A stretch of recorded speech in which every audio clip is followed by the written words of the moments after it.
Right, good afternoon, good evening, ladies and gentlemen. Welcome to Afrique 24 Hour.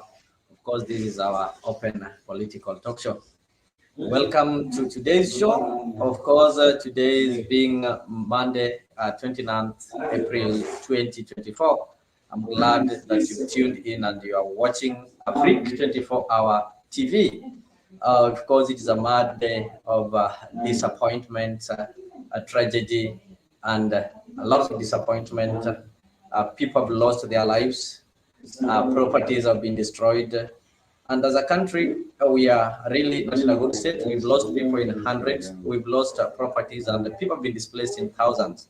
So that is why today in our show, we are looking at disaster. Do we have the capacity? So before that, let me just play for you this.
transportação de hospiti hapa.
njoo jamaa apite. We. Wacha jamaa apite, wacha apite.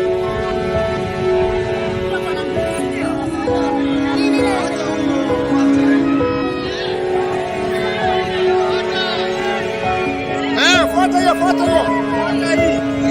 Anamwambia ile usiku. Hao wanyota hapo. Hao ni wengi.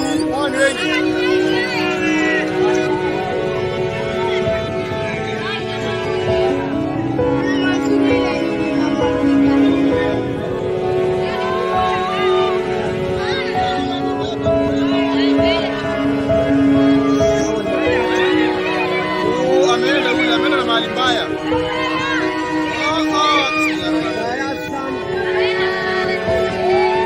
Ameenda kwengine.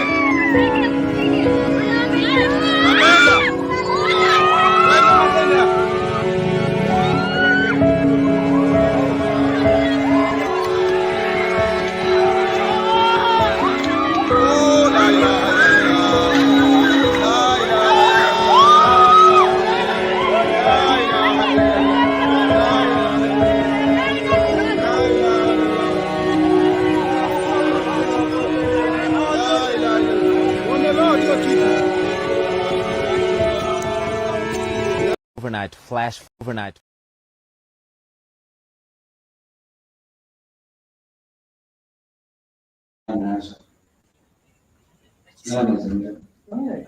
Overnight flash flooding led to some massive devastation.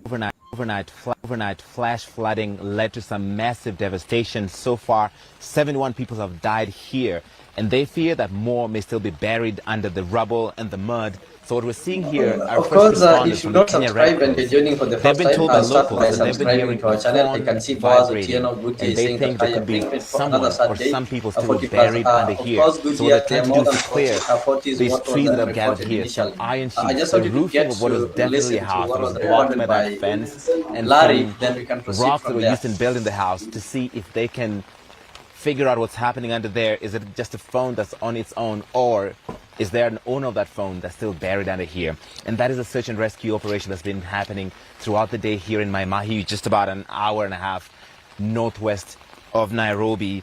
This entire field was the path of the water overnight, and it swept through everything in its path. The homes that were here, the people that were here, and everything they owned is all gone. A good example is over there. You can see a car that's partially lodged on a tree. That car was swept almost 500 meters from the hills. To get there, the only reason why it stopped there is because there's several trees blocking its way.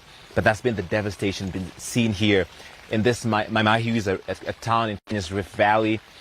They've seen some previous flooding, but nothing to this extent. Previous reporting said it was a dam that's burst its banks, but locals tell us that is not exactly what happened here. There is an old railway line here with a culvert, a tunnel under it that was blocked because of continuous rainfall. And yesterday the water just blew right through it and swept through everything in its path. This is the worst devastation Kenya has seen since the rains began back in March. Overall, nationwide, at least 103 people have died from these heavy rains in Nairobi and other parts of the country.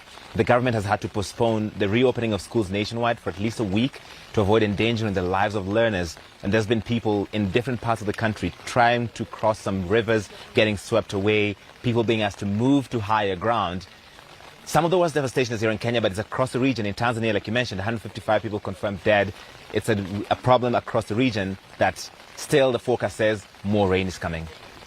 More rain, which is, of course, what no one wants to hear. You mentioned the government closing down schools over safety concerns. What else has been the government response specifically in the area where you are now in the wake of that potential dam break? The government has set up a multi-agency team to respond to the heavy rains and the flooding that has come from it. And they have a center here set up in this town for family members to report any of their missing kin. And they're also sheltering them in nearby schools. But I think a lot of the work is being done by people like this, people who, from the Red Cross and other agencies, trying to just salvage what is possible to find survivors and make sure that everybody is accounted for. We've been meeting people here telling us they don't have people they still have family members missing. Fabian, I just want to show everybody what's happening over here. even though the devastation on human life has been exceptional, there's also a lot of livestock that we've seen over there. I believe that's a sheep that they're carrying there that was killed in this. Just over here on the other side of this place they're clearing is a full, probably 4 or 5 year old cow that's just kind of transfixed in the moment, just part of the devastation that the people here, the animals, everything, the path of the water did not survive, Erica. It is a lot to endure, and more on the way, as you noted. Larry, really important to have you there. Thank you.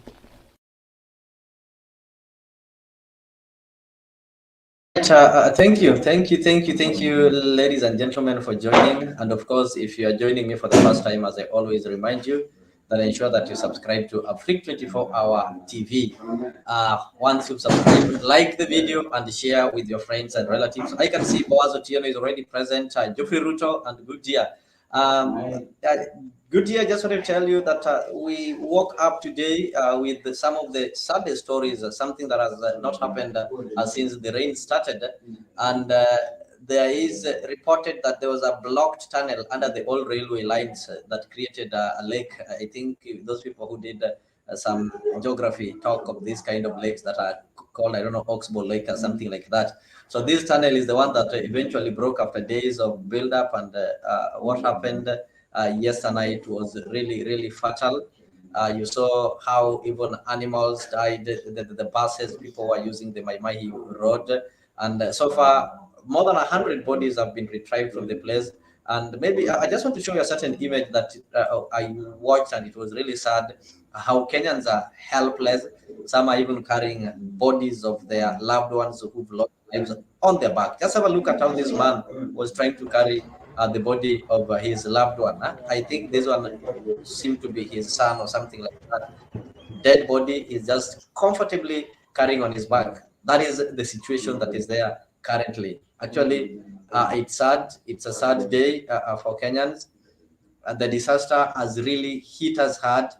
And maybe as we pray and we call on the government maybe to try and respond with the proper ways of mitigating this kind of disasters, I think that one is what is going to solve the situation. But right now, what is happening is really sad, and the Kenyans everywhere are really feeling the pain. So what we can say is we keep on telling people to maintain safety. People need to be safe. People need to be careful.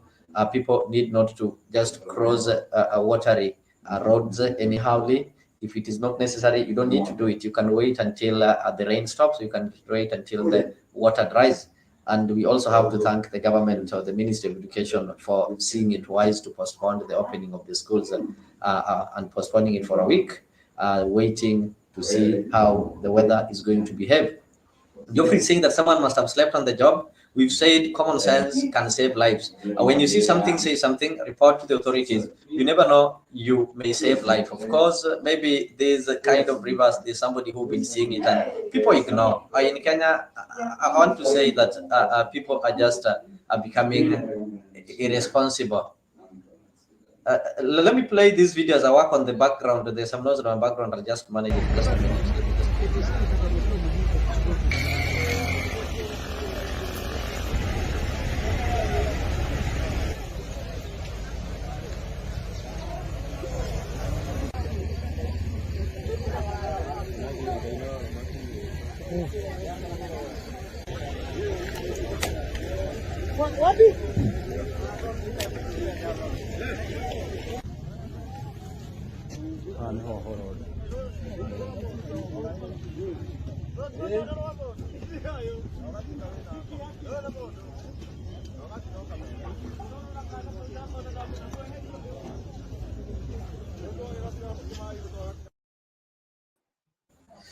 All right, thank you so much.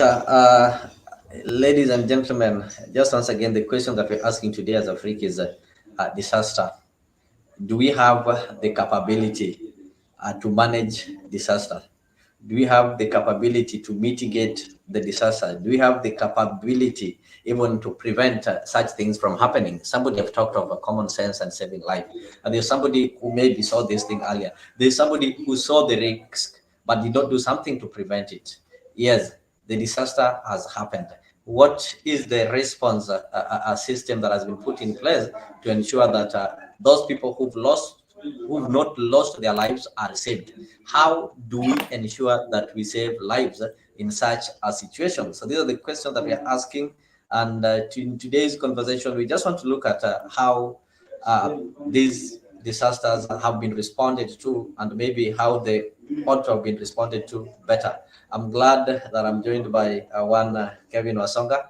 And as Kevin, I saw some of your write-up somewhere about the disaster. So the question that I'm asking you today, even as I welcome you to say hi to our viewers and the fellow Kenyans who are watching us from different directions, I want you to help us understand what disaster is and what are some of the measures that can be put in place to mitigate and manage this kind of disasters. So then from that understanding, we'll be able to see whether the government is doing enough to ensure that this thing is mitigated and recovery and such kind of things that are involved are done. So Karibu Sana, you can say hi and maybe tell us, allow us to understand more about disaster and how it's managed. Oh, thank you very much, Leo. It's a great evening that we are here again to dissect on the disaster and the mitigation measures, particularly the sustainable mitigation measures. And just to make a short introduction of myself, Kevin Wasonga, as you said it, it's a very good topic. Now that Kenya and East Africa, Africa, and other parts of the world is experiencing a lot of rainfall, a lot of downpours. It's quite unprecedented. The nature of its unprecedentedness is what we call the disaster. But again, we have various types of disasters. One, there are those disasters that can be caused by human beings, and there are those that are natural disasters. Like now in this case, what we have is a natural disaster. We have no control measures, but we can have mitigation measures so that at least a lot of lives, a lot of properties are not, a lot of lives are not lost, a lot of properties are not lost. Because when properties are lost, then we are going to the drawing board. People will lose their livelihoods, people will lose their jobs, and we get back to the poverty. I mean, the country gets down to its knees. Thank you.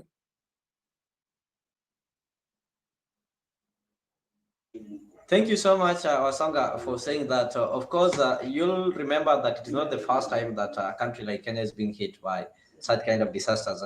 Sometime back in the year 2020, we were hit by one and it was not predicted, and nobody knew about Corona. It just happened that Corona happened, but we saw how the government responded. Of course, this one really, it majorly concerned the Ministry of Health, and by that time we had somebody called Mutahi Kagwe. We saw they called for postponement of learning. Students were withdrawn from school. They created some centers where people were quarantined. They were doing some random tests, and the country was being updated at least, I think it was 3 times a day. We'll be told that this is what the government has done. These are some of the measures that you need to put in place. You get it, and such kind of information was made available. We also had some plans actually to ensure that people mitigate and cope up with the situation. Do you think the same is happening currently? Put Corona aside. Right now, we are talking of over 300 lives lost. Over 10,000 people been, maybe families or households have been displaced. Do you think the current government is giving it the much needed attention? First of all, Leo, thank you very much. We may not leave aside the coronavirus as a key example as one of the disasters that have happened in our country. And even before that, we've had different disasters. But how about, I mean, taking key scenario of even how the coronavirus was mitigated. It was a pandemic for the entire world. Yeah. But again, now that the floods is not a pandemic for the entire world, or it's just focusing on various places, we can take key learnings, key lessons from the coronavirus when Honorable Mutahi Kagwe was the CS for Health. We would always see that informed opinion. Sometimes, most frequently, Mutahi Kagwe could tell us the data, how many people are affected by these, and then give recommendations at the end of the press conference. That was a very solid way of even putting people closer to you. Now, the floods comes in a few years later. Yeah. This has really caused so many people out of their homes. I understand there is data which was availed for those who are affected in Nairobi, which really, which was about 11,000 people. For sure, there's, how many people lives in Mathare? There are thousands, hundreds of thousands, and even millions. How many people live in places like Mukuru Kwanjenga? One house, a single house, would even contain 6 to 7 people. So you want to tell us that it's only 11,000 people who are affected in Nairobi? I would say no. And I think I'll agree with you as you proceed. So it's of course the information that is being given by government. Maybe I don't want to say misleading, but it is not accurate. Like when the government spokesman this gentleman Mwaura was giving the numbers of people who perished or who've lost their lives in Mai Mahiu. He talked of 42. But we got the real numbers from the people who are in ground zero, like Larry Amador was reporting right from the ground, and you would see people are still retrieving bodies, or so far the numbers had reached 100. And this is something that happened at the midnight or past midnight, but after 12 hours, still the bodies have not been retrieved. You can take, for example, some time back, I can't remember the year, there was a Kenyan who drowned in Indian Ocean. Immediately, we saw the government ordering the Kenyan Navy, and immediately the body was retrieved. Look at 40 people who perished yesterday on a boat. Up to now, there are people whose bodies have not yet been retrieved. Do you think that it is the right time that we as Kenyans need to call on the government and tell them that now this is a disaster, we need to declare it a national disaster, and we now need to use every means possible, like we're having the Kenya Army. Our army, apart from the fights you've been seeing them having with the Kenya police or with the men in blue, they are also supposed to be called in times of disaster to come and help in such kind of things. Leo, these are very serious things. Floods is not something to joke around with. Floods is a very serious thing. If you see the bodies that are being scavenged from the floods, it's very dangerous. It's so demeaning for a country that we would say got its independence in the 1960s. Today we are suffering out of this. But then, it's in as much as it's a natural disaster, we would ask, maybe seek for sustainable mitigation measures. So I would say that the government is not telling us the truth in regard to this. There are so many cases, and even those who are not living outside, who are living out of Nairobi. Nairobi is just their workplace, but then they are living out of Nairobi. We've not been told our neighborhoods, Machakos. We've not gotten county statistics. Let's hear statistics from Machakos. Let's hear Mombasa. Let's hear Meru. Let's hear Kisumu, Siaya. Like now, you saw what was happening in Kisumu. Very dangerous. The whole village is submerged and has become a part of Lake Victoria. And these are lives of small children, our parents, our grandparents, and the government has nothing at all. From the videos you saw, or the videos circulating, it's a reality that the government has done so minimal for this kind of people. We've not even been told that now we've saved this kind of people in these most appropriate rescue centers, maybe in a nice police station or in a nice school whereby they are not affected anymore. So Kenyans have been left to fend for themselves. Leo, it's very, very strange that His Excellency Yoweri Kaguta Museveni had to Yeah. talk about the floods. Yoweri Museveni from Uganda had to talk about So floods Yoweri in Kenya. Museveni who had to travel from Kampala, Uganda, to come and talk about the floods in Kenya at KICC Nairobi. I believe you are aware, Leo, that there is International Development Association Yes. forum conference which is happening at the KICC, and Yeah, of course, I did during follow the it. keynote speech by the King of Africa, I would call him the King of Africa because he said it blatantly that as Okay. we speak now, Kenya and other parts of East Africa are suffering because of the menace of floods. When the president, President Ruto stood and talking to the people, he did not even mention a word on floods. So it tells you what the president is thinking about. In my own opinion, President Ruto can only speak about affordable housing. He can speak about cases in Haiti, how the police will be taken to curb street bunglers in Haiti. He would talk about Israel and Ukraine and Russia, but leave alone Okay. his own people who are dying, not even far away from his home. So it's completely out of order, if you can ask me. So again, looking at our mitigation measures, I would tell you that this is now the right time that the Kenyan government should look for professionals, not crooks, or this is the right time that we need to see engineers working for the infrastructure of Nairobi City, different counties, and Kenya as a whole. Different from the previous time that so and so, I know so and so. You saw even when you look at the government employment portfolio, it's either Kalenjin or Kikuyu. I'm not saying that these are bad communities, but then can we have an equal share of the government cake?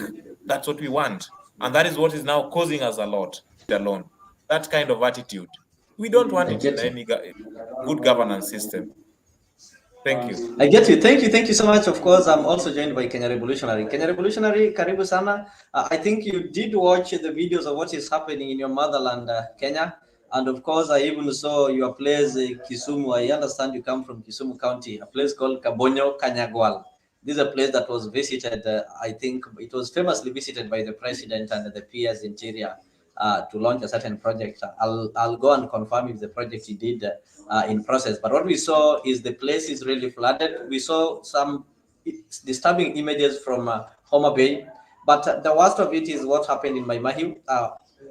It's so sad that we even saw somebody carrying a dead body on his back.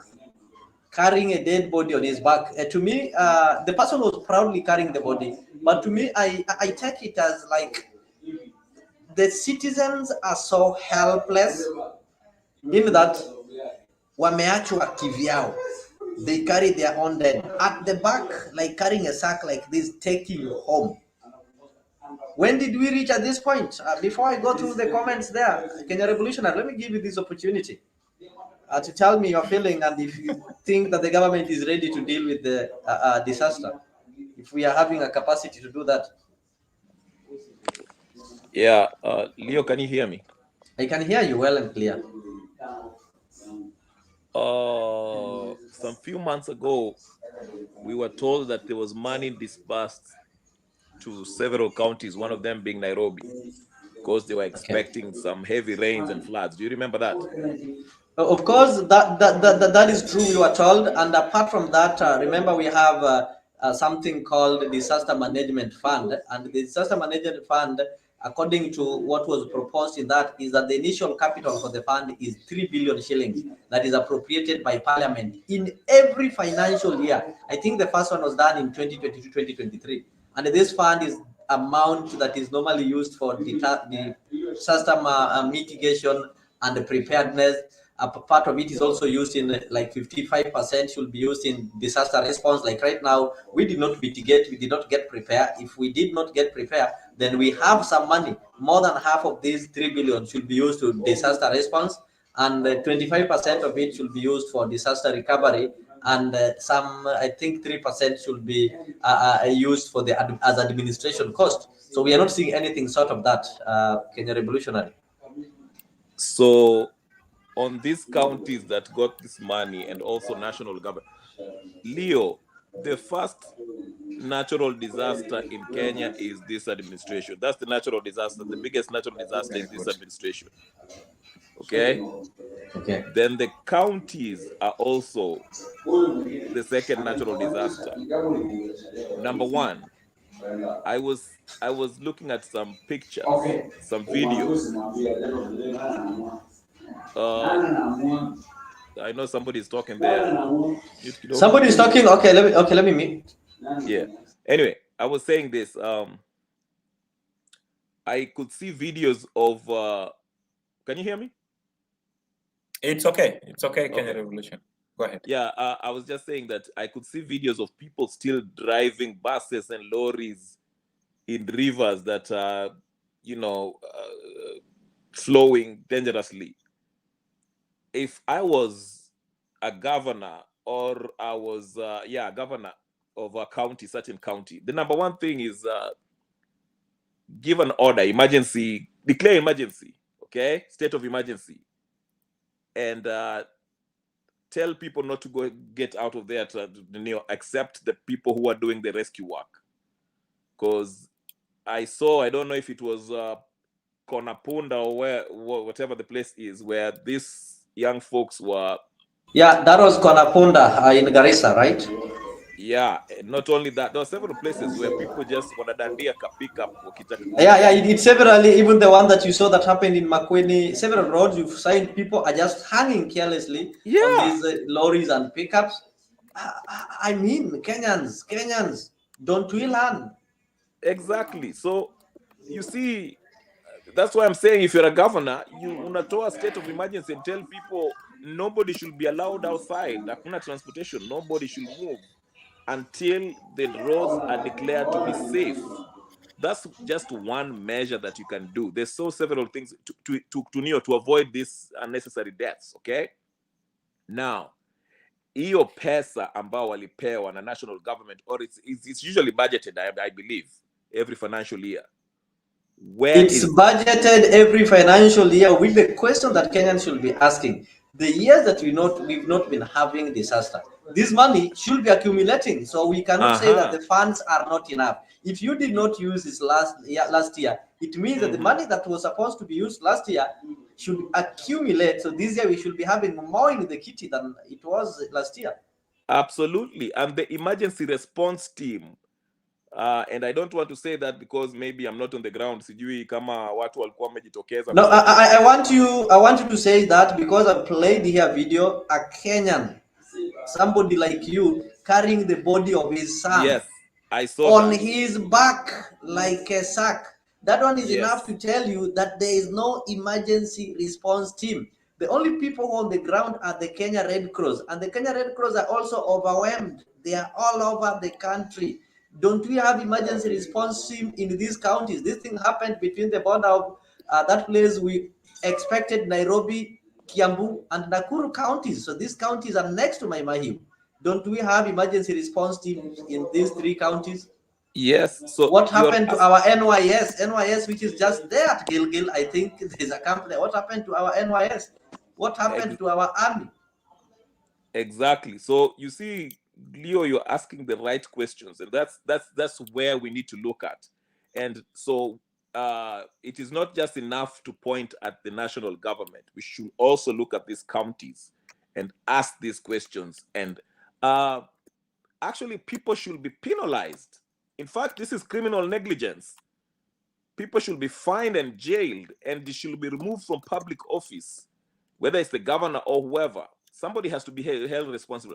So this is what I was talking about. Unajua, we are having these disasters and things are happening. People are dying, but no one will be held responsible. Utaona governor, whether it is Waiguru or Anyang' Nyong'o or whoever, will come and give an empty speech. Na hizo pole zake za crocodile tears. Then they'll tell us that we are putting measures. Wataita committee, sijui meetings, sijui to us find out what went wrong. And we know what needs to be done. So what I'll just say is this. Vile umesema nani, Leo, and I usually don't agree with you on many things. But I agree with you. These are questions that we have to ask as Kenyans and hold the people responsible, whether it's the governor or whoever, and make them pay, even if it means to impeach them. That's when we can have people who are responsive next time things like this happen. But we cannot let this slide. Hiyo maisha mbili, hata kama ni mtoto mmoja alikufa kwa hiyo flood, that's too much. We have to value life, human life. That's all I want to say for now. But thank you. Let me just go. Nitoe maoni yangu kabla sijatolewa hapa vile utolewa. But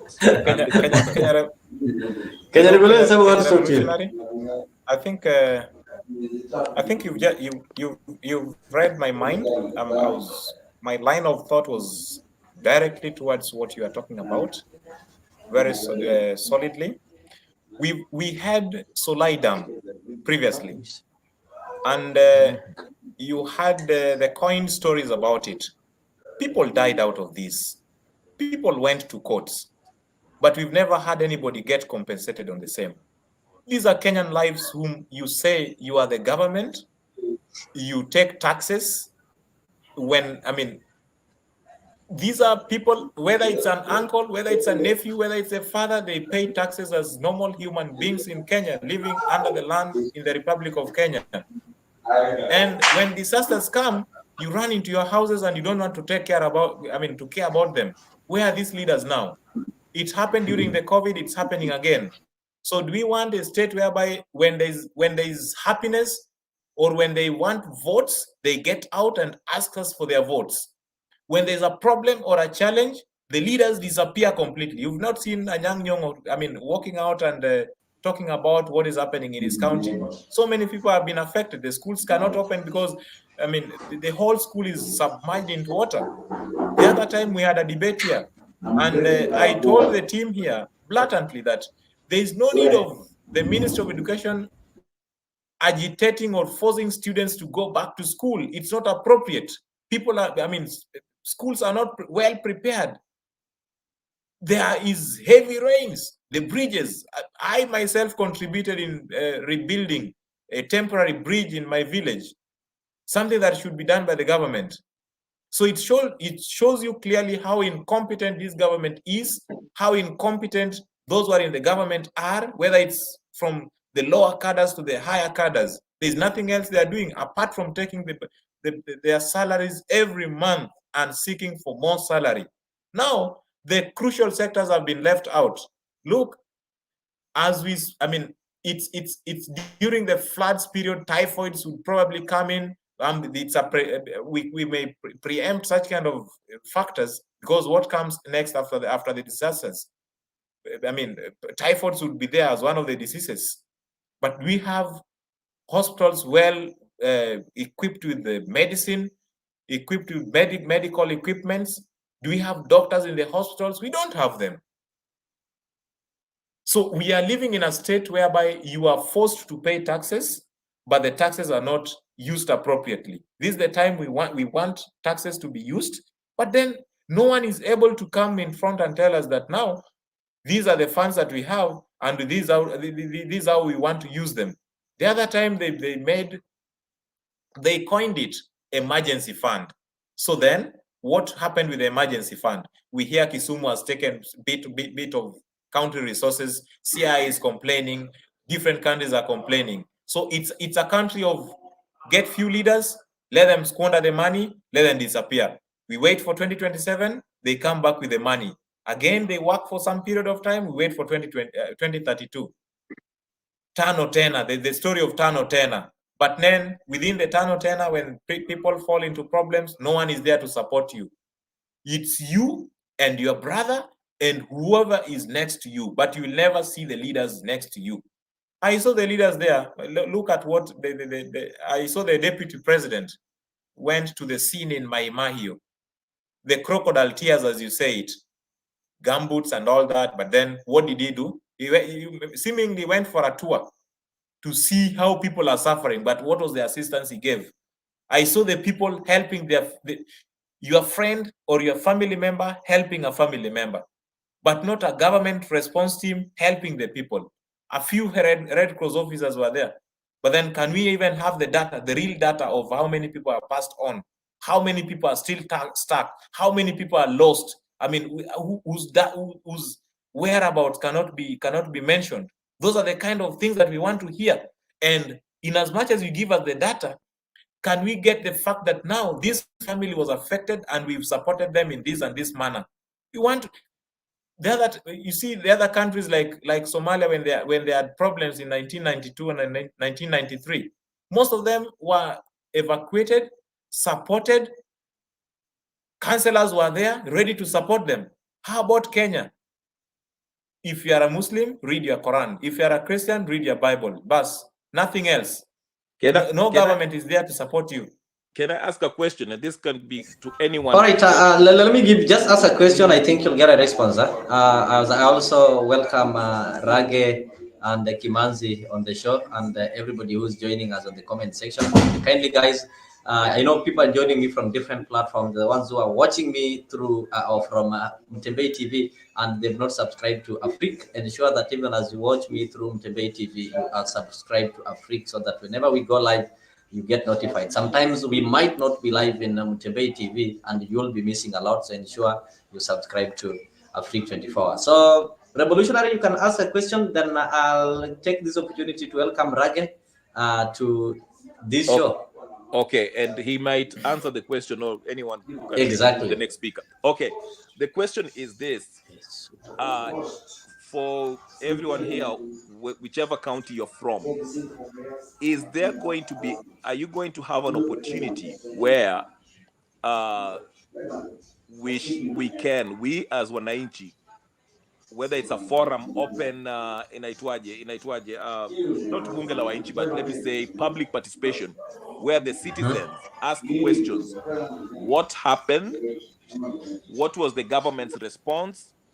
And what are the steps that are going to be taken in case something similar happens in the future? What is the action plan that is to be taken if these floods happen again? Is there a report? Is there something else? Because they knew, this government knew. That's why I started by asking, was there money given to these counties? So can they show us, when they got this money, what was their action plan? How did they respond to when people were dying? What did they do? And based on the answer they're going to give, it's either we are going to recall them and take them out of office and criminally charge them for negligence, and so forth, so forth. So you can I don't know. I hope the people have noted the questions, and of course we are going to digest. Those are the questions that we actually wanted to ask today. A Revolutionary, of course, and I hope people have really noted them, and whenever they're given an opportunity, or when people are speaking, they're going to respond to them. And of course, there are so many questions in the comment section. I'll be able to read them. So let me take this opportunity to welcome Abbas Rage. I hope I did pronounce the name well. So Abbas Rage, welcome to Afrik 24-hour TV. This is an open political forum. We normally have a live talk show here where we just discuss matters, not only matters of Kenya, but we discuss matters of Africa. We are having people from different countries in Africa. We call ourselves Afrik because we connect you with the African stories, and we also try to come up with African solutions. So as long as you are African, it doesn't matter whether you are Kenyan, it doesn't matter whether you are joining from America, or you are joining from South Africa, or from Cote d'Ivoire, or you are joining from DR Congo. So Abbas Rage, welcome to the show. Let me say Sudo Walalo. Just unmute and proceed, you don't mind.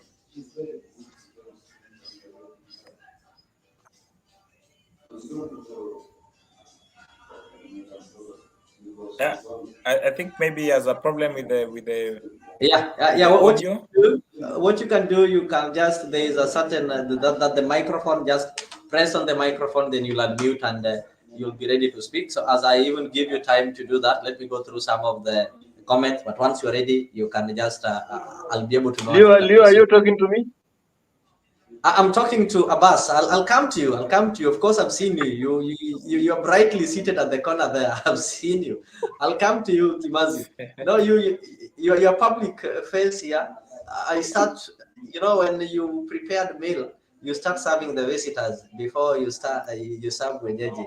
If you start with wenyeji, chakula kinaweza isha na mgeni akose kula, aenda aseme nilifika pale lakini niliwekwa njaa. Let me get to the comment section. Goodyear is saying that this government seem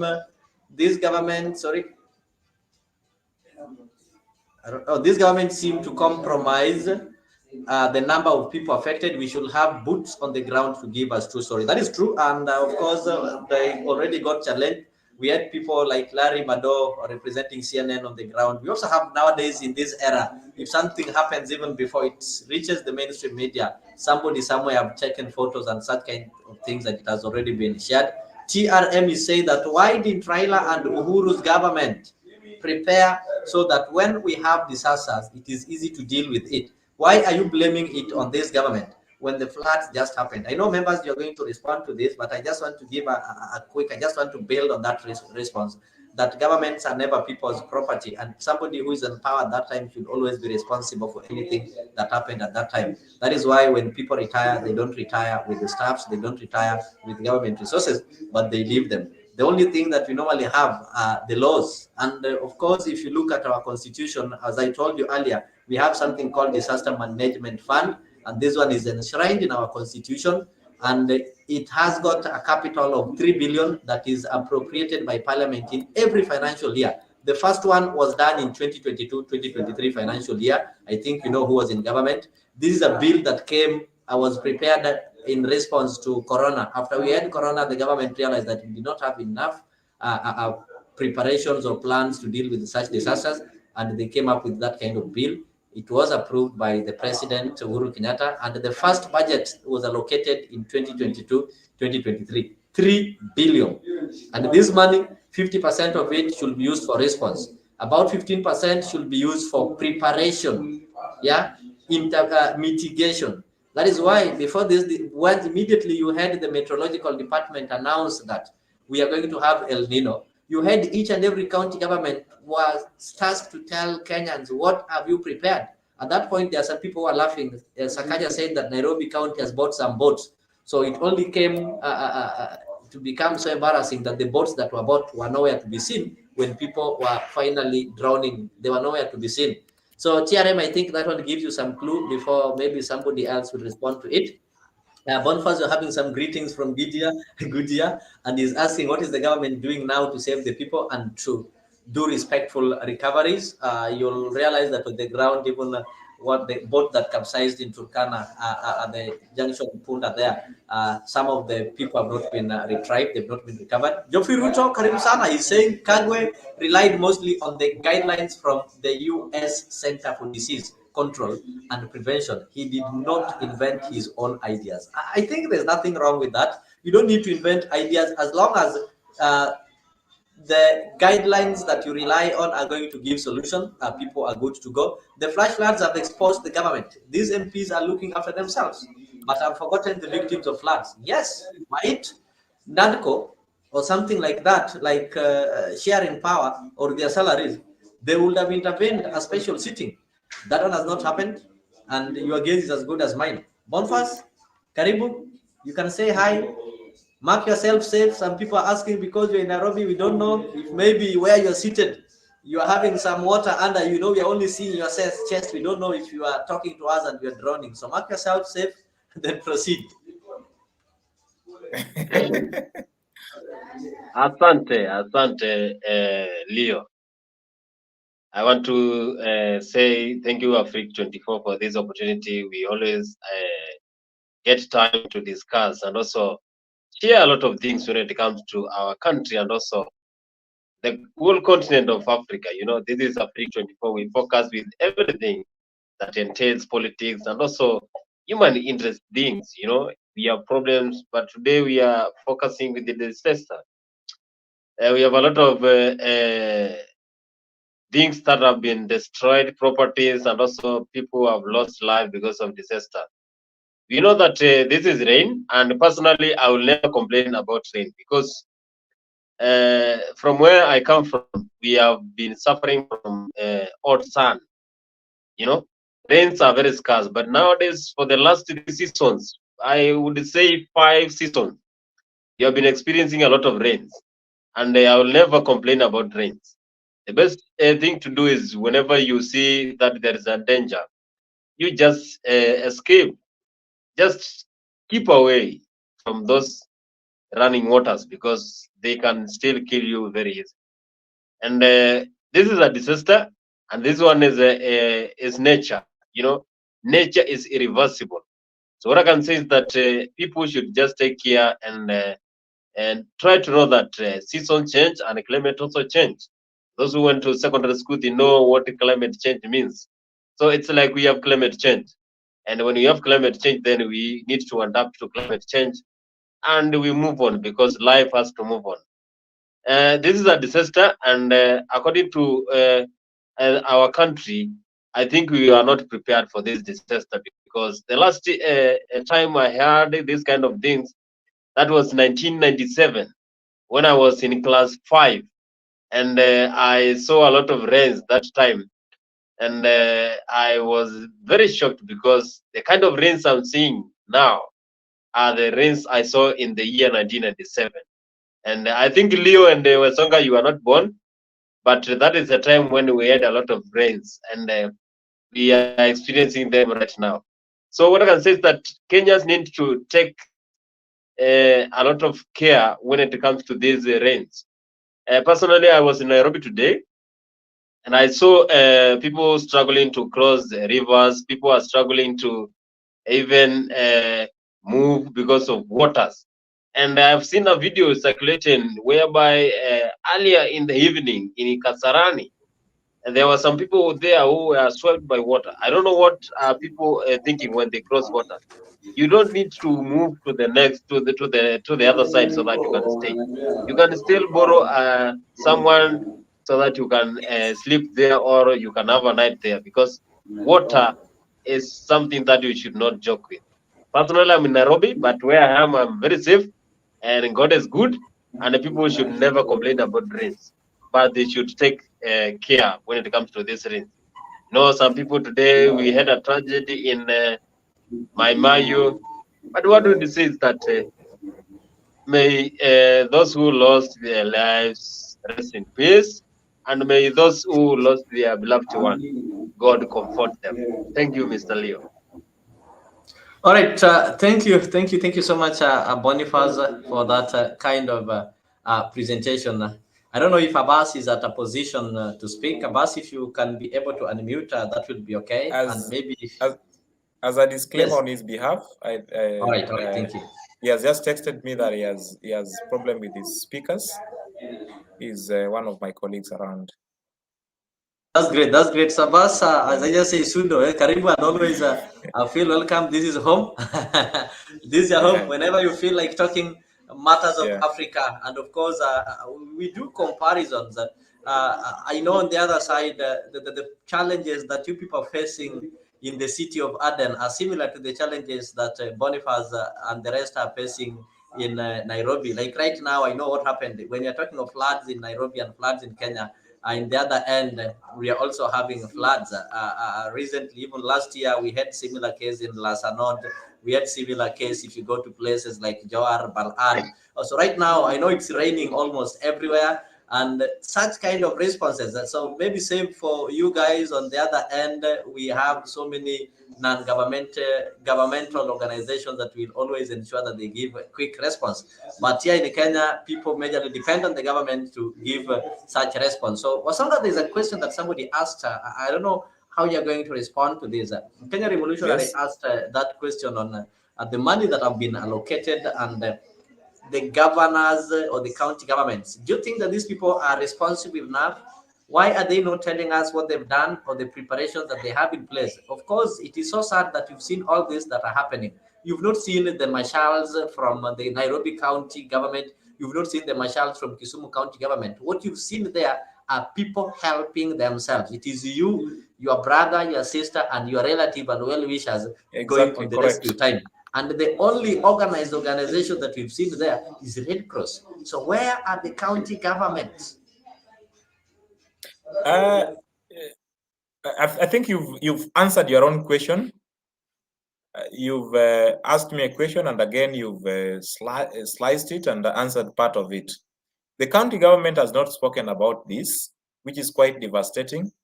We expect that that was actually the purpose of bringing in the devolution, in such a way that you control your governments from the grassroots. But the county governments have not spoken about anything in regard to this kind of thing. What we see is a fight about which, the Nairobi County governor and all that, the politics around that, but we don't see any response.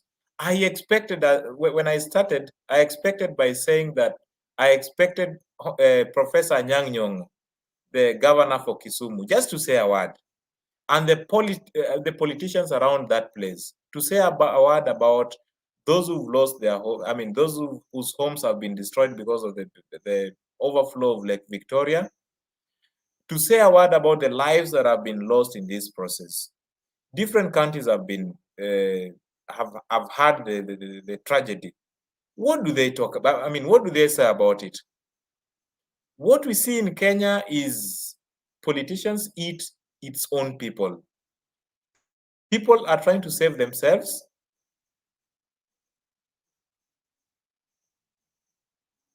Hello, I think we lost in the air. People are trying to save themselves, and the government is not helping them anymore.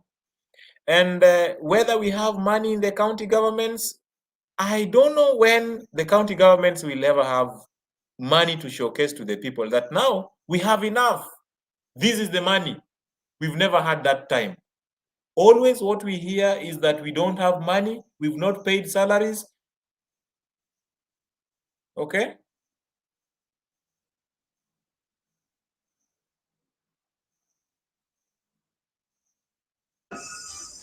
Wasonga, I can hear you. You can hear me? I think we are. Yes, I can hear you. Air. No, I can hear you. Always the beat is that there is no money in the county governments. There is no money for these response cases. Because of that now, what Goodyear is asking about, that the government seems to be to compromise the number of people affected. We should have boots on the ground to give the true story. That is what we expected when they were saying schools should be opened. We expected that every pupil, every student should be given safety boots so that at least when they are going to school during this rainy season, they are safe. But now you tell students to go to school, you've not prepared them, you've not given them these safety boots, you don't know even whether the bridge is broken, is okay or not. That is carelessness from the government. Carelessness of the highest order, just to say the least. And you don't know even whether the school they are going to is as accessible or not. For you, you are going by the school calendar that people should go to school.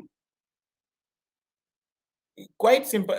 They are not really sympathizing with the normal Kenyans.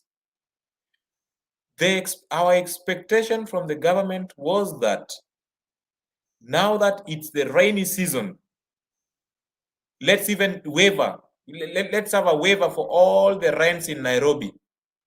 Let people not pay rent. The government will pay. We expect that because if you are working in Nairobi, if you are working in Lang'ata and you are coming from Utawala and it's completely flooded, the Eastern Bypass is flooded, or you are coming from Githunguri or Githurai and Thika Superhighway is completely flooded, how would you move? Either by a chopper, but then do you have the money for choppers and all that? Okay, so we expect mitigation measures, which is missing in this government. Emergency responses is not there. So in terms of the budget, I'm not sure whether they have it. Thank you.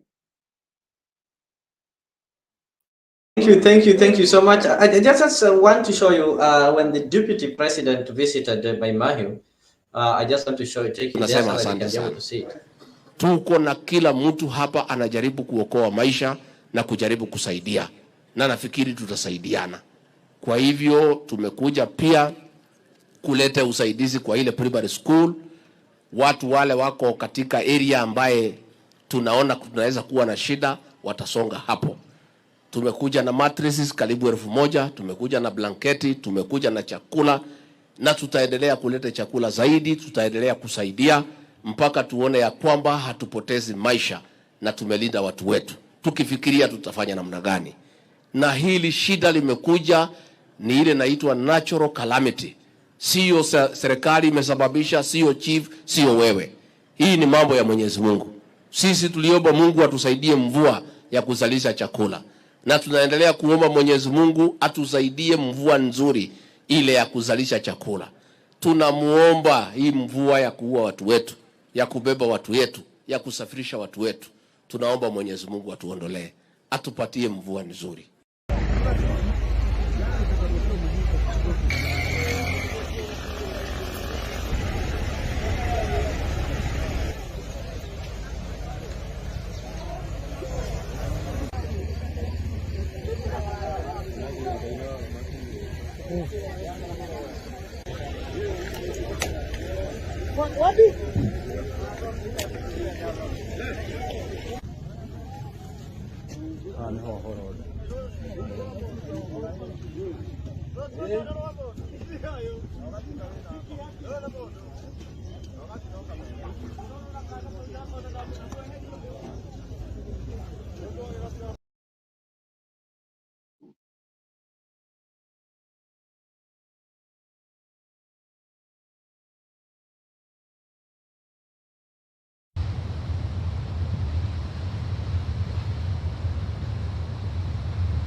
I think you've seen that. That is the deputy president on the scene where this thing happened, for these people asking.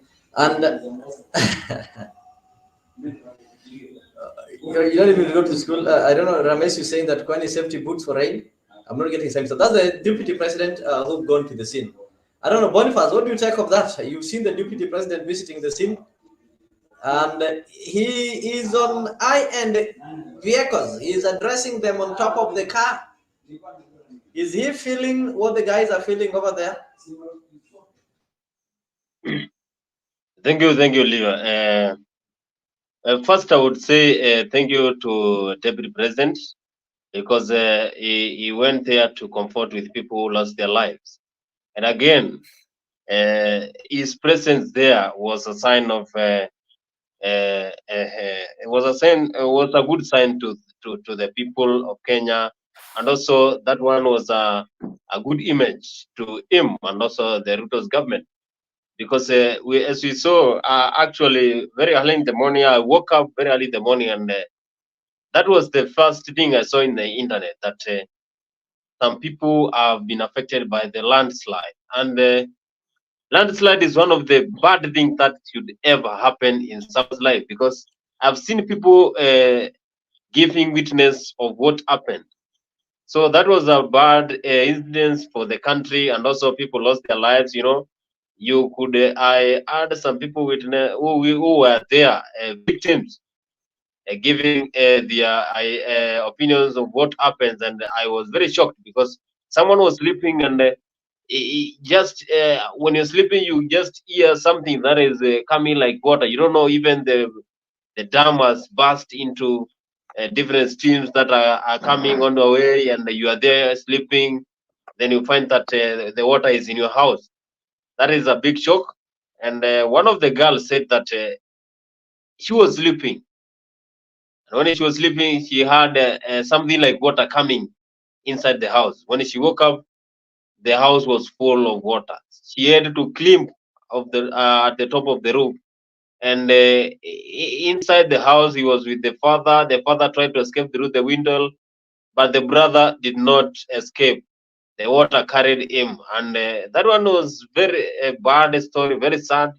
But again, President William Ruto, I think he sent his deputy to go there and represent him, and that was a good image. So what I can say is that we are suffering. You know, this is a natural disaster, as Deputy President Rigathi Gachagua said. So what we need to do is to take precautionary measures. And I was very happy to see Deputy there, and they have donated food, and people who have charisma. What they are trying to help people. So people are trying to give their money, they give their food, clothes to those who suffered, because out of people who were in that village, I think everything was cleared by the water, and they are there struggling. They don't have place to go. They don't have something to eat. So I think this is the high time we show concern to our citizens, because this is at the high time the citizens would need the government. The government has the Let me mandate ask you, to Bonnie. protect. Bonnie, I want to ask you if indeed you are satisfied that the government is giving a quick and the right response. Look, for instance, the government knew that the schools were flooded. They knew the rains were on. The government, through the Ministry of Education, insisted that children have to go to school, have to report to school today. That is on Monday. Until midnight is when they sent a communication through their website that they've postponed opening. Remember, it was past midnight.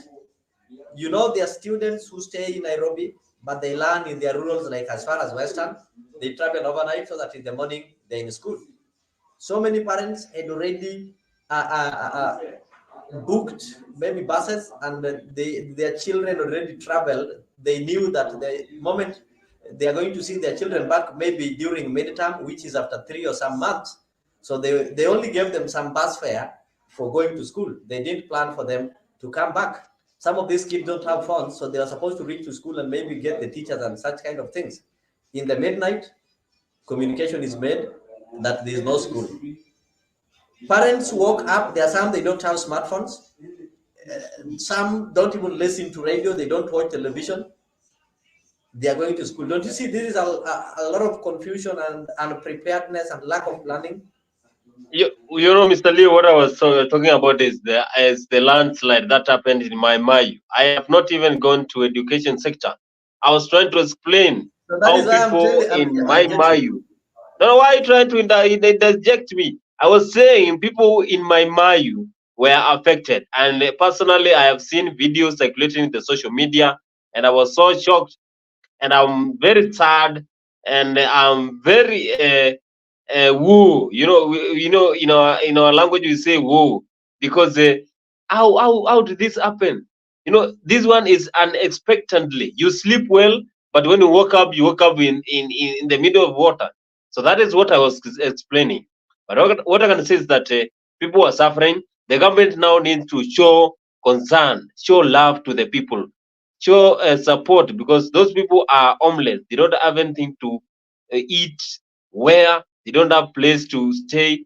The government now should set up some areas where those people should stay as to look for other things. So what I can say is that people are suffering. And what I can say about Deputy Rigathi Gachagua going there, I know he went there, but people are saying he did not even go there because he wanted to support people. It's like he wanted to show how politically he's active. But again, he is concerned. You know, David Rigathi Gachagua and his wife Dorcas are so generous. I saw him giving food and also support to people who are affected in Madare. Now it is in Mai Mayu. He went there. If you see something good, then you should appreciate it. Not every time you should always focus with the negative thing. This one is positive because after a short while, he went there and the people were happy to see him. And you can see how some of the things that he went there and he supported to those people. So what I can say is that we need to prepare and also take a lot of care when we are handling this disaster, because it is not going to be a short one. It is going to be a long one. And this one is going to be worse than 1997. I know, Gudia, you understand what I'm saying, the year 1997, because I think you were born and you understand the natural disaster that happened. But Mr. Lee will not understand that one. I get you. No, I understand you, Boniface. I know where you come from. There is a lack of rain. I told you, Wasonga will agree with me where Wasonga is currently. When it rains, for example, when it rains back at my home, we will run to the house to seek shelter. But in the city of Aden, where Wasonga is, when it rains, people run out to go and be rained on.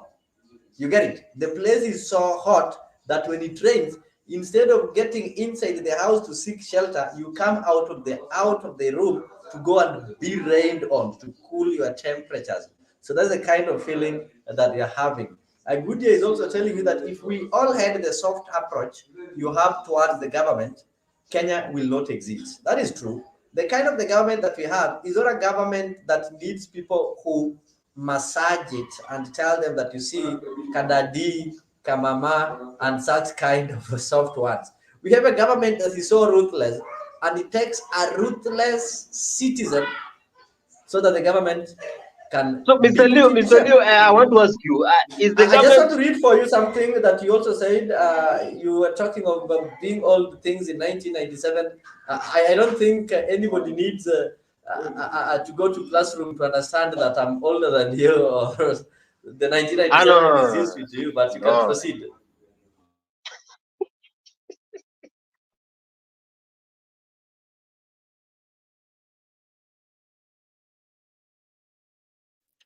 Okay, Leo, this is not a government that we can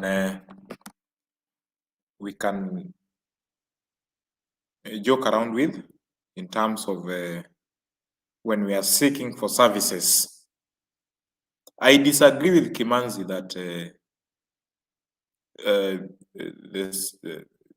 Dorcas and Rigathi Gachagua are generous people. They are not. They are not generous. And take it out of your mindset that when you see Rigathi Gachagua giving out whatever he gave out, which I don't believe even a deputy governor should give such kind of things. At the level of a deputy governor, he should have bought these people parcels of land separately somewhere in safe places and then build for them permanent houses. That is my expectation. Not giving them food. You give them food, and then what will they even use to cook this kind of food? Do they even have gas, field gas? Do they have firewood? Do they have even matchsticks to light the fire? That's a big question. Now you brought food. Then what next? Where will even these people sleep? Are you even concerned whether they have blankets, enough blankets for their families? What about their lives tomorrow? Even the children that they have and the lost loved ones. What is your expectation after that? Because if you give me food today, what about tomorrow? Or what about 2030, 2040, 2050? If I'm to live up until 2070? It's like you're fooling me. So saying that the deputy governor gave these, now he's so generous, we need to clap for him. We should never clap for these people. They don't warrant my clap. The deputy governor should give what the Kenyans should be given. The Kenyans need proper housing. Kenyans need jobs. Kenyans need free education, primary up to university. And Kenyans need sustainable environment for business. That's all we need. Not food, not whatever he brought to the Kenyans.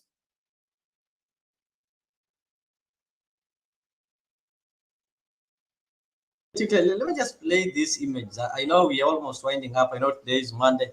After a long weekend, people normally feel tired. So I just want you to look at this situation.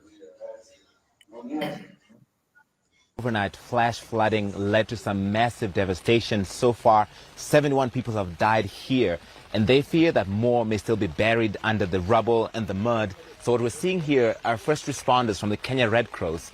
They've been told by locals that they've been hearing a phone vibrating, and they think there could be someone or some people still buried under here. So what they're trying to do is to clear these trees that have gathered here, some iron sheets, the roofing of what was definitely a house that was blocked by that fence, and some rocks that were used in building the house, to see if they can figure out what's happening under there. Is it just a phone that's on its own, or is there an owner of that phone that's still buried under here? And that is a search and rescue operation that's been happening throughout the day here in Mai Mahiu, just about an hour and a half northwest of Nairobi, this entire field was the path of the water overnight, and it swept through everything in its path. The homes that were here, the people that were here, and everything they owned is all gone. A good example is over there. You can see a car that's partially lodged on a tree. That car was swept almost 500 meters from the hills. To get there, the only reason why it stopped there is because there's several trees blocking its way. But that's been the devastation been seen here in this Maimahiu is a town in Kenya's Rift Valley. They've seen some previous flooding, but nothing to this extent. Previous reporting said it was a dam that's burst its banks, but locals tell us that is not exactly what happened here. There is an old railway line here with a culvert, a tunnel under it that was blocked because of continuous rainfall. And yesterday the water just blew right through it and swept through everything in its path. This is the worst devastation Kenya has seen since the rains began back in March. Overall, nationwide, at least 103 people have died from these heavy rains in Nairobi and other parts of the country. The government has had to postpone the reopening of schools nationwide for at least a week to avoid endangering the lives of learners. And there's been people in different parts of the country trying to cross some rivers, getting swept away, people being asked to move to higher ground. Some of the worst devastation is here in Kenya, but it's across the region. In Tanzania, like you mentioned, 155 people confirmed dead. It's a problem across the region that still the Yeah, it's a problem across the region. Wasanga, you've seen the Red Cross doing some recovery. They're using their hands. People have been buried underground. You want to use your hands and the sticks. Yes. Don't we have authority? Even county government. Hakuna county government office yenye iko karibu yenye hata iko na tujembe. Hata to tractors. When we were doing today, though I didn't want us to talk politics, we'll talk politics tomorrow. You saw during the grassroots party elections, we saw the ballot boxes being transported using choppers.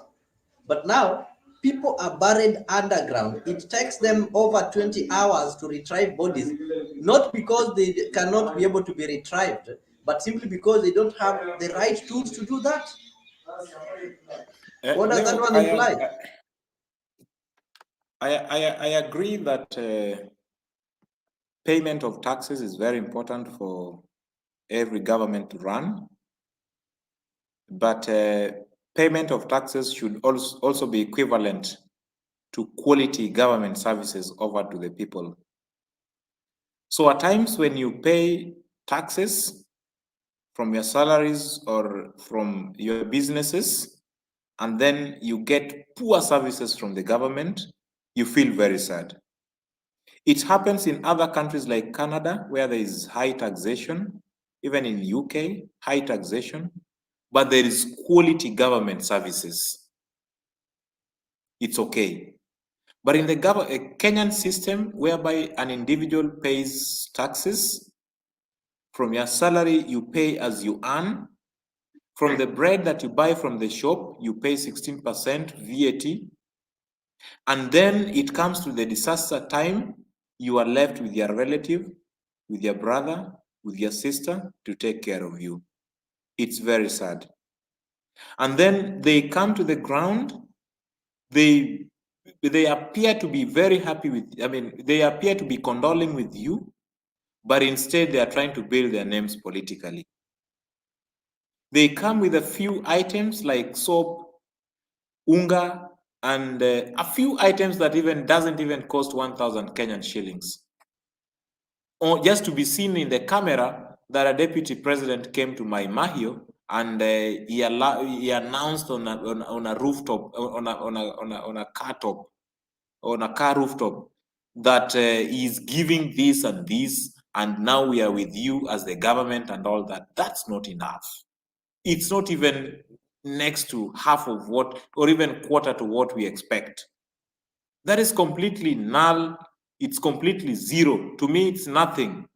Just giving people food is nothing completely.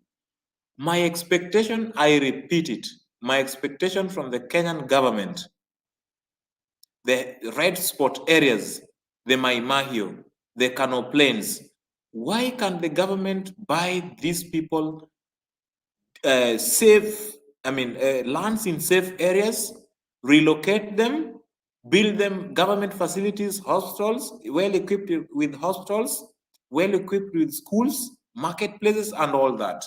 Let them start their lives in safe places. Other than the fact that now we are having floods. We don't know whether these floods will be there in the next few months again, or these floods will go for 1 year, 1 full year.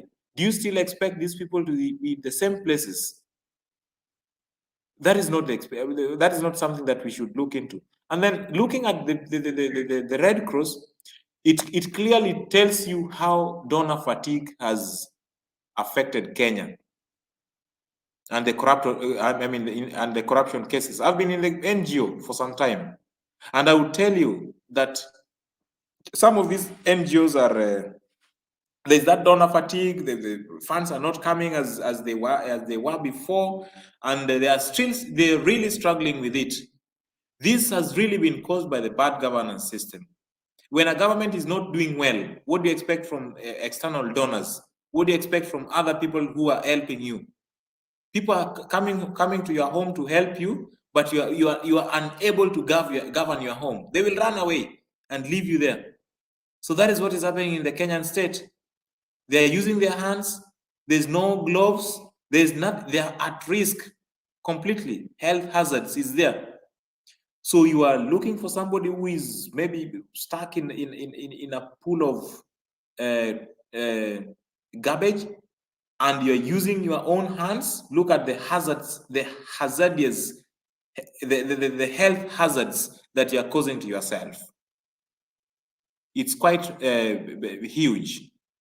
So once we will have better governance systems, then we will create better mitigation measures to any emergency responses that will come along our way. Floods is just but one of them, Leo.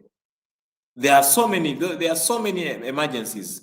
It's now that this one has caused so many people to pass on in this, but then there are others which are happening and are not reported. Now this one is catching up the attention of the media, and Kenya is getting exposed in terms of the emergencies and the responses. Now the government is trying, let's go there, let's talk about this, let's do that. It's not appropriate.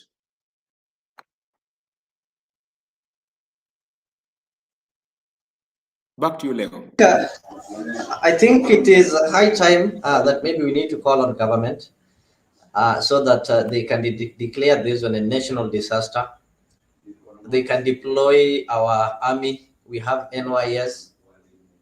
They need to revisit and do some thorough investigation on all the dams. And it's not the first time that I think there was a certain private dam that also caused deaths of people, if I'm not wrong, in Nakuru County.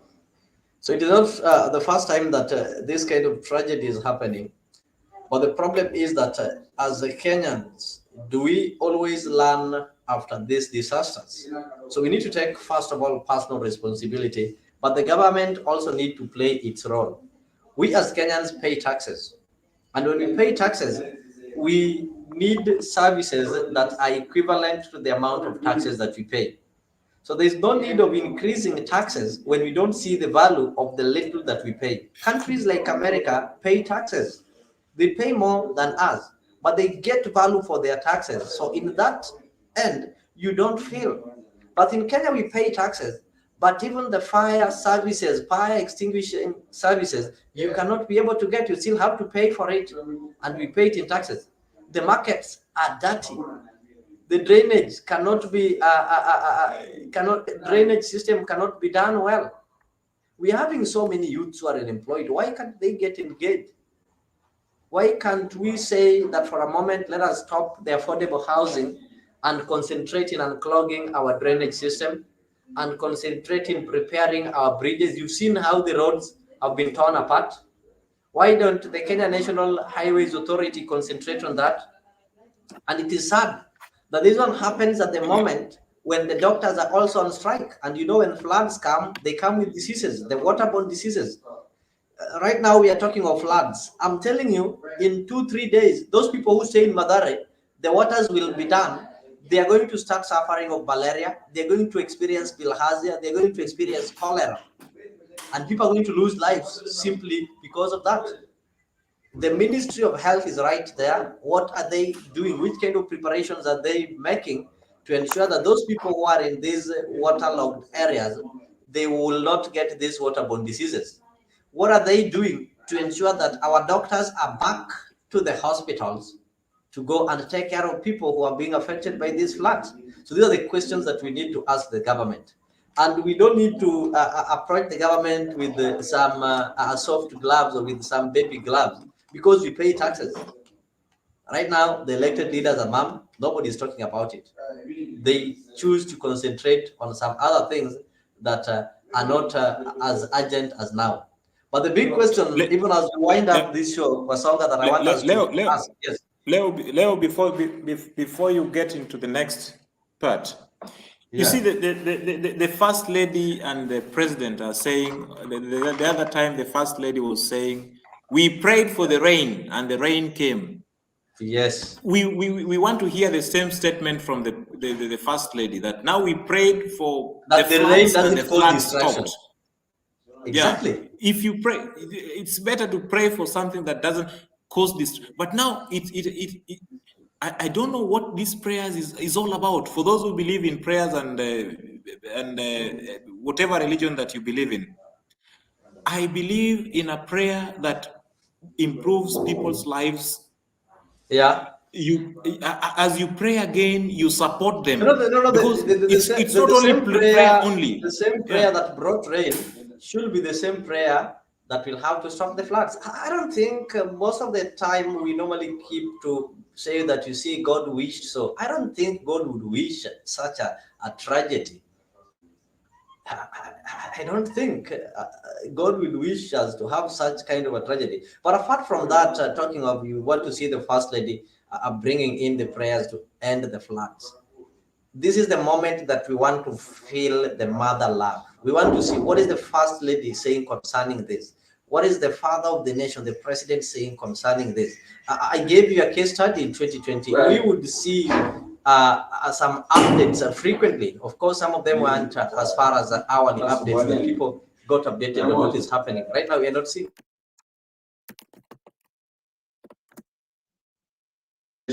Sorry. Yeah.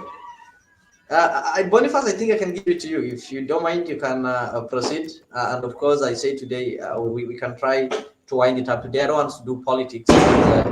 Concentrate on politics today. I just want to look at this kind of disaster management. Yeah, thank you, Leo. Thank you, Leo. And what I can say about this disaster is some people will gain popularity with the disaster, and others will help people during this time of disaster. So I have seen people gaining popularity because of this disaster. You know, when you help, even God knows when you help with all your heart. But when you help with other intentions, then God knows. So what I can say is that God knows why we are having this disaster. And if the leaders that we elected are ready to help the Kenyans who are suffering from this rain, then they will help. If they are not, if they help with other intentions, then God knows. So what I can say is that people are trying to say a lot of things when it comes to this rain, how people are suffering, how people are being taken care, and a lot of things. How the government are prepared, how the government is prepared for this disaster, how are they trying to control the disaster, and a lot of things. But what I can say is that the government could not even forecast what will happen. Kenyans were not even sure that the rains are going to be so much intense in the month of June or in the month of April and May. But now we are having these rains. So the best thing to do is we maneuver ways on how are we going to control these floods. We stop politics when it comes to rain because people are suffering. But again, people are bringing a lot of politics in this disaster. It's like Sakaja is the one who called for rains from the heaven. No, Sakaja is not the one who called the rain from the heaven. What is there is people need to understand that this is something that nobody knew that we could expect a lot of things from in this season. So the best thing to do is we allow the government to help where it can, and also people to take care when they are dealing with things, and also people to avoid areas where they can get risk of death and also get risk of being carried by water. So that is what I can say. The government is trying. Let's also picture our government in a positive way. Not every Bonnie, time we are going to complain about the government. Bonnie, just a concern. Nobody's blaming any governor or any person giving them No, no, responsibility for the I have flood. What seen people those say, things. I'm not saying just a something I've minute. not seen. All right, just a moment. Let us confine ourselves to the discussion within Africa. Let us not get to what you've seen in social media and all the fabricated stories. People are blaming the kind of course, these are an act of nature. People are blaming the kind of response. Yes, God has sent rain, God has sent floods, or whatever way you want to put it, depending on how you get it or it has scientifically happened. So, what is the governor doing to respond to it? Wasonga, having understood this, will tell you there's something called mitigation and there's something called response. So, mitigation and prevention is what you do. These things started when we were told by the meteorological department that we are going to have El Nino. So, as a governor, or as somebody in charge of disaster, you need to know they're going to be El Nino. How do I prepare for it? Do I buy the gumboots? Do I unclog the drainage?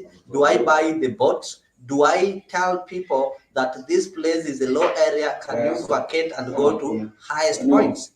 Then there is what is called response. Okay, we've tried to mitigate it, but now it has happened. How do I respond?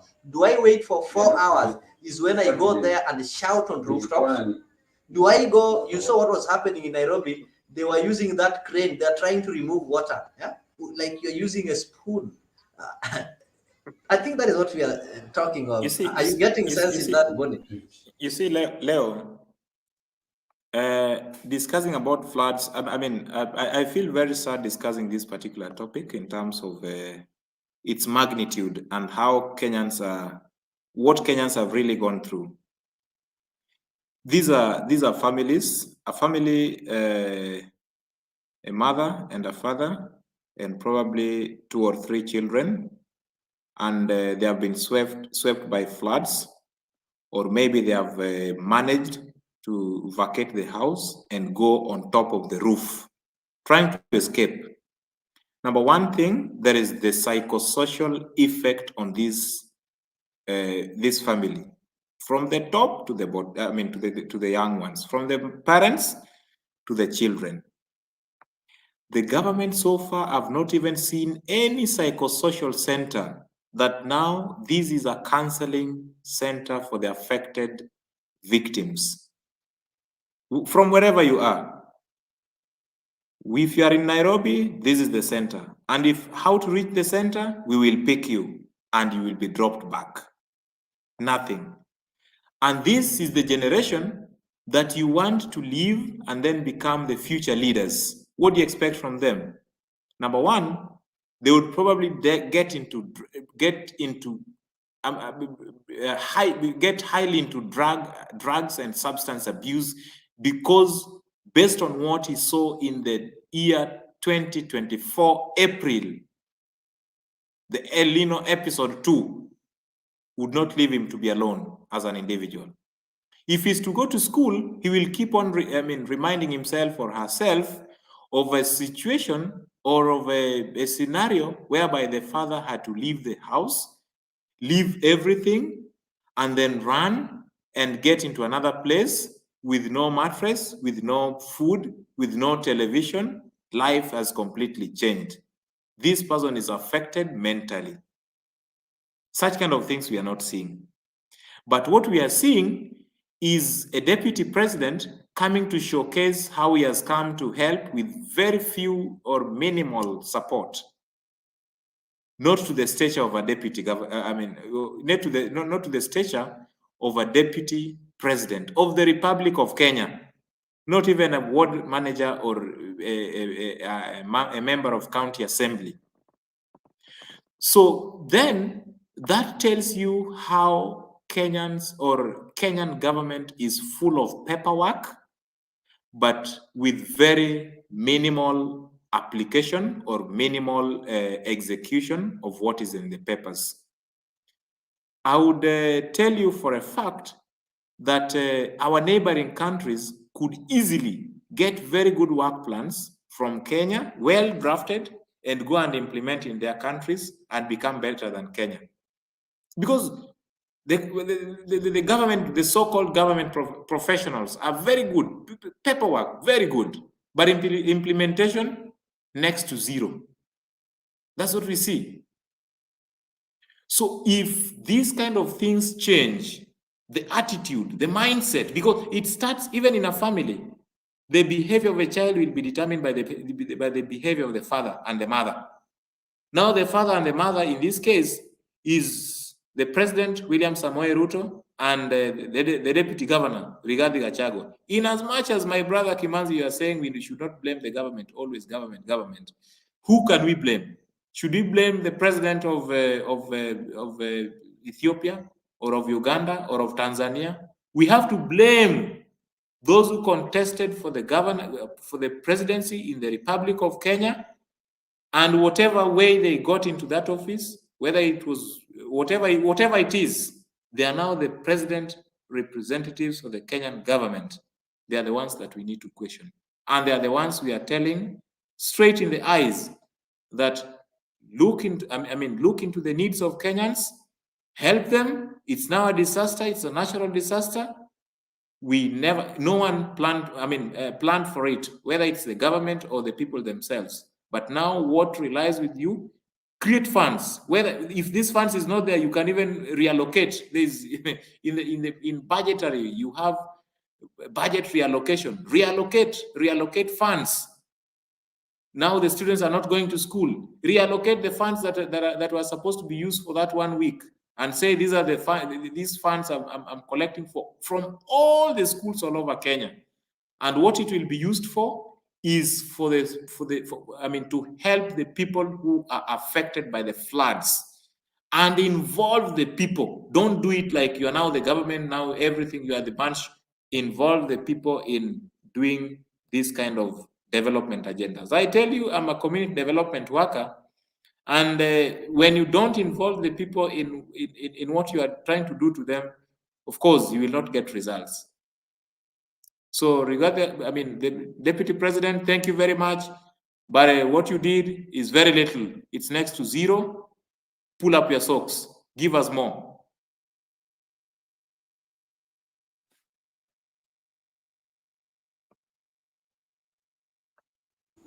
Wasonga, I think I've gotten you well. And of course, that is what we need to call on the government to do right now. Of course, in such a situation, all the other projects need to be stopped so that they address the issue. We've lost lives, not 4, in hundreds. And nothing has been declared as an emergency or something like that. The president is still pushing the agenda of affordable housing. And even today, when the African leaders were unveiling there's this World Bank, whatever that was taking place in KICC, our president never even bothered even to sympathize with the people who've suffered, until the president of Uganda had to travel all the way from Kampala to come and remind Kenyans that, look, there are floods here. Yes. You see? So I think moving forward, the government, when we interact with these kind of people, are we able to inform them the kind of challenges that Kenyans are going through so that they can be able to take appropriate measure. So guys, I just want to thank you so much for showing up. It's really great. I know Monday, we people normally don't do a long show. It's true. Normally people are tired and such kind of things. So this was really great. I just want us to take 2 minutes each and give our final submission. Then we can call it a day, and maybe to our viewers after this from, I think, East African time, it is some 20 minutes to 1. So from 1 a.m., we are going to have Dr. Shamba. So let me give you 2 minutes to say your closing remarks. Then we allow studio to be cleaned for Dr. Shamba. Thank you, Mr. Leo. Thank you so much for today. It is on Monday, and people are suffering. What I can say is that people need to be keen. Take care when you are crossing those rivers, when you are on the roads, on those roads. You must be keen and take care. When you see water is passing nearby where you live, run away.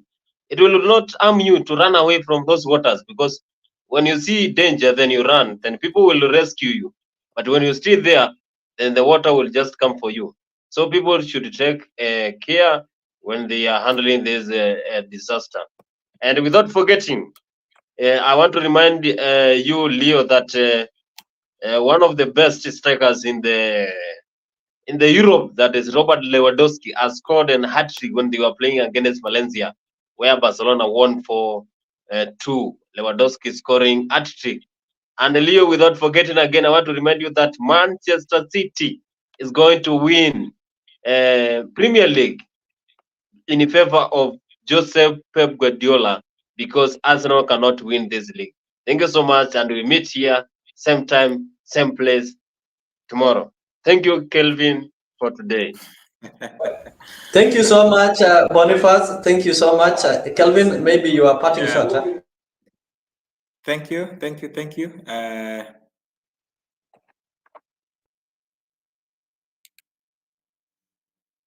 so much, everyone. Just a parting shot to the government. We know I mean, the government is trying whatever they can do within their means. But my message to the county governments, please relook into the budgets, have some budgetary allocations, and support those who are affected in whatever means possible. But for the most severe cases, we would, as citizens who are our brothers and sisters keepers, we would advocate for public participation and see the way forward. If possible options of reallocation would be okay, then that would work well for them. But of course, after the public participations. And to those who have supported, we say thank you very much from the government sector, but we say it's not enough, it's too little. And we still urge you to do more and more. To the people who are affected, we say sorry, and we just ask everybody to take precautionary measures and to be abreast, possibly with the news, in whatever way, whatever channel that you can access. To the NGOs, like-minded individuals, it's time for us to look, in support of our brothers and sisters who are suffering. It's high time for us to help. Let's help them appropriately. Thank you. Thank you so much, and also to our viewers. Of course, we don't need to just keep quiet and keep silent when things are not getting well. What we need to do, we have the sovereign power. This is what we were given in our 2010 constitution. If there's one important thing that the drafters of this constitution did, was to give us that chapter that talks of the sovereignty. And Kenya is a sovereign country simply because of us. So we need to know that all these people that are in leadership are there. They are holding it in trust. They are holding it on our behalf. It doesn't belong to them. After all, and at the end of the day, all the powers belongs to we, citizens of Kenya. So whenever we see things getting haywire, we need to speak out, we need to raise our voice, and we need to ensure that the government is informed, that Kenyans know the right thing. This is our money that they are spending, and it is the role of the government to provide services and to protect its citizens. It is not the role of citizens to protect themselves. Then if that is the case, then there's no need of having government. So for the guys who joined the Goodyear, Geoffrey Ruto, everybody on the comment section, I do say thank you. Don't go away, just stay here. In few minutes, we are going to have Dr. Shamba, and I hope you people are going to get enlightened. So from this end, with the matter of disaster that we are looking at, I just want to say thank you, thank you, thank you. And let us meet for political show tomorrow. But right now, we want to get to Dr. Shamba. I say today there's no politics. We just looked at disaster, and later on, or maybe in the next few minutes, we're going to start that program of Dr. Shamba, whereby we are going to help you unlock the land dilemma in Kenya. Thank you and goodbye.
transport asubiri spiti hapa.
huyo jamaa apite. Wewe. Oya. Wacha huyo jamaa apite, wacha huyo apite.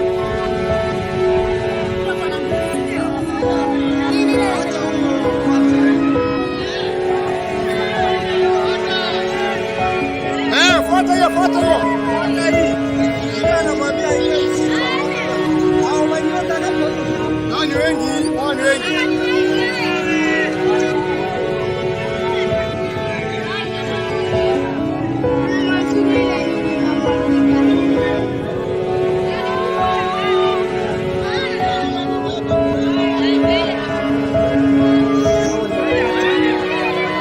Ameenda na mahali mbaya.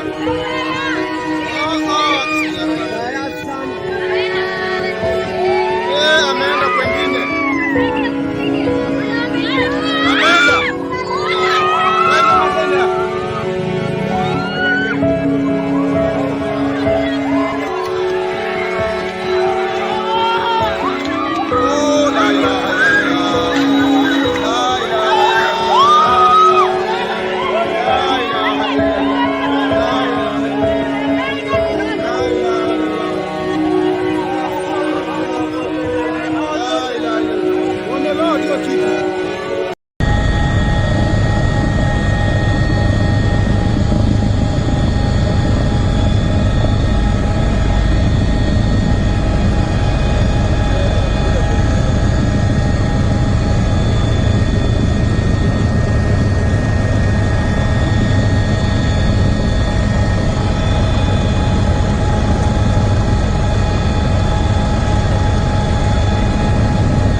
Tunasonga mbele watu wote wa Jamhuri Kenya yetu. Tunasonga mbele watu wote wa Jamhuri Kenya yetu. Haya sisi sote wananchi tushangilie. Eko Jamhuri, eko Jamhuri, sote eko Jamhuri Kenya yetu yaenda mbele. Eko Jamhuri, sote eko Jamhuri, eko Jamhuri Kenya yetu yaenda mbele. Mwaka wa 60 umefika, tangu Kenya iwe huru. Mwaka wa 60 umefika, tangu Kenya iwe huru. Haya sisi sote wananchi tushangilie. Eko Jamhuri, eko Jamhuri, sote eko Jamhuri Kenya yetu yaenda mbele. Eko Jamhuri, sote eko Jamhuri, eko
hatutaiacha kamwe, Kenya hatutaiacha kamwe, Kenya hatutaiacha mwenzangu, Kenya kipenzi chetu hatutaiacha milele daima.